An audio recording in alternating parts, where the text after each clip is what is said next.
tem obdobju je število zakonov, ki jih sprejema Državni zbor, manjše, zato izkorišča Državni svet priložnost za obravnavo bolj sistemskih, dolgoročnih vprašanj, tako da smo na današnji seji obravnavali vprašanje delovanja statističnega urada in možnosti poglobljenega sodelovanja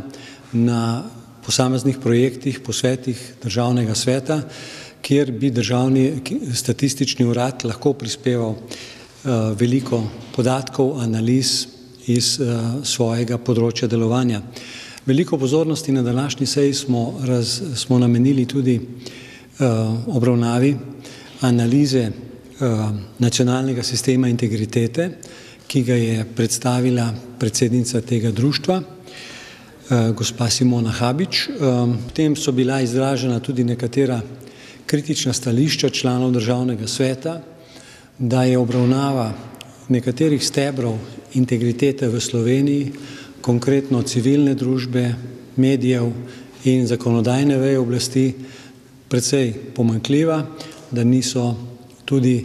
potencial in pa že dosedanje delovanje Državnega sveta in intenzivnega sodelovanja Državnega sveta in civilne družbe predstavljeni v zadosti veliki meri in da tudi nekatere problematične okoliščine, medijske teme, v kateri se nahaja Državni svet, ki ni priljubljen pri večini političnih strank in tudi pri kapitalskih centrih moči, je pač zato težava pojavljanja Državnega sveta v medijih, kar ima za posledico visoko stopnjo nepoznavanja, s čim se Državni svet pravzaprav ukvarja strani državljanov Republike Slovenije. Obravnavali smo na kratko še posledice izgradnje avtocestne in železniške infrastrukture za nacionalne ceste, torej za državne ceste, in obravnavali smo zaključke posveta vpliv družbe, vpliv bolečine na družbo. Imenovali smo ponovno svojega predstavnika v Statistični urad Republike Slovenije, gospoda Petra Požuna. Po zaključku seje pa je bilo podana tudi podrobna informacija sekretarja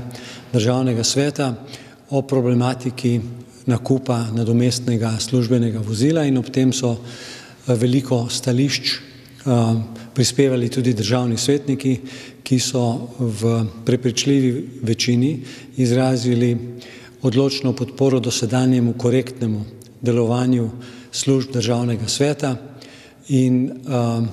ekonomičnosti delovanja služb in se kritično izrazili o nekih populističnih